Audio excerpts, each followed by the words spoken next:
बेबस लोगों की मौतों का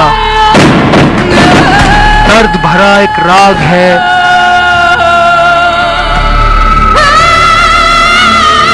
ये जलियांवाला बाग। लाइव स्पेशल में ब्रेक से पहले हमने आपको बताया किस तरह से सिंगाड़ा बापू, जो एकमात्र चश्मदीद बचे थे बीतते वक्त के साथ जलियांवाला बाग के इस नरसंहार के, उनके बारे में, उनके इंटरव्यू के बारे में। लेकिन एक और गवाह था जो आज भी मौजूद है जलियांवाला बाग में। ये खामोश है, ये बोल नहीं सकता, ये अपने दर्द को बयां नहीं कर सकता, लेकिन इस पूरे नरसंहार को इसने देखा और कई लाशें इसी में समाई। और ये गवाह था ये कुआं।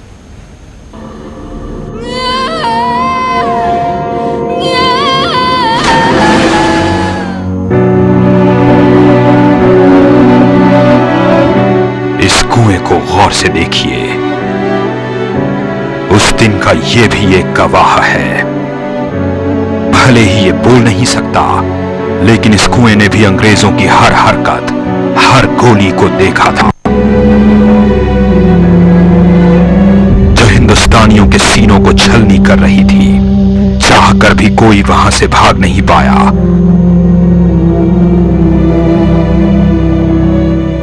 मौत का शिकंजा ऐसा था, लेकिन विचारों को कोई गोली नहीं मार सकता, कोई फांसी पर नहीं लटका सकता। विचार क्रांति को जन्म देते हैं और क्रांति किसी देश की सूरत को बदल देती है। जलियांवाला बाग में हुआ प्रदर्शन रॉलेट एक्ट के खिलाफ था। अंग्रेजों ने इस दौरान रॉलेट एक्ट लागू करके यह साबित कर दिया कि वो किसी भी हिंदुस्तानी को उठने का मौका नहीं देना चाहते। रॉलेट एक्ट आजादी के लिए चल रहे आंदोलन पर रोक लगाने के लिए था। अंग्रेज किसी भी प्रेस पर सेंसरशिप लगा सकते थे, नेताओं को बिना मुकदमे के जेल में रख सकते थे, लोगों को बिना वारंट के गिरफ्तार कर सकते थे, उन पर बंद कमरों में बिना जवाबदेही दिए हुए मुकदमा चला सकते थे। इसके अलावा और भी बहुत से अधिकार उन्हें मिल गए। इसलिए पूरे भारत में जमकर विरोध हुआ। हिंदुस्तानियों को जेलों में भरा जाने लगा। उन्हें गूंगा बनाने के लिए हर मुमकिन कोशिश अंग्रेजों ने की। लेकिन जुल्म सह रहा हर हिंदुस्तानी एक दूसरे के और करीब आता गया।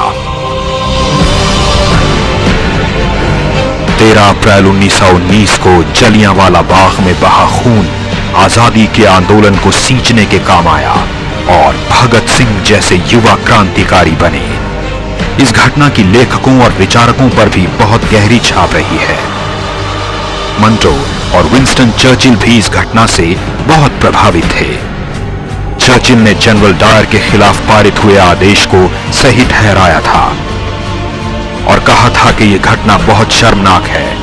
इस पूरे हत्याकांड के लिए 1919 के अंत में एक जांच कमेटी बनाई गई, जिसे हंटर कमीशन का नाम दिया गया और डायर को दोषी ठहराया गया।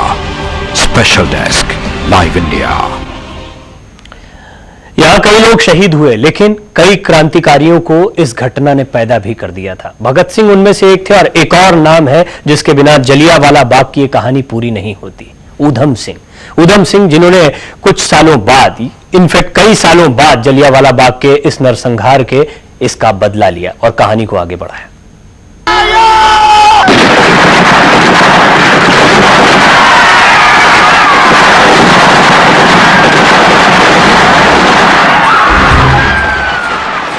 इस भयानक हत्याकांड में जो लोग बचे थे, उनमें से एक थे ऊधम सिंह, जो वहां लोगों को पानी पिला रहे थे। ऊधम सिंह ने जनरल डायर को मारने की कसम खाई थी और 1940 में लंदन के कैक्टन हॉल में ईस्ट इंडिया कंपनी के एक कार्यक्रम में जनरल डायर को मौत के घाट उतार भी दिया। इसके बाद ऊधम सिंह को भी जनरल डायर की हत्या के लिए मौत की सजा दे दी गई थी। तब ऊधम सिंह ने कहा था, मैंने जो किया ठीक किया, डायर की यही सजा थी। उसने मेरे देश के लोगों की आत्मा को कुचलने की कोशिश की थी। मैं 21 साल तक इंतजार करता रहा और अब आखिरकार मैंने उसे मार ही दिया। मुझे कोई दुख नहीं है, मैं मौत से नहीं डरता। मैं देश के लिए जान दे रहा हूं, ये सम्मान की बात है। आज उधम सिंह का परिवार बहुत खस्ता हाल है, लेकिन सीना ऊंचा करके उन्हें याद करता है।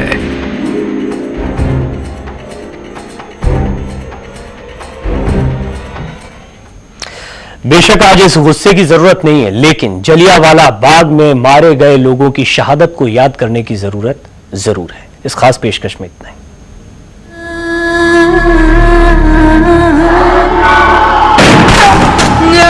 बेबस लोगों की मौतों का दर्द भरा एक राग है,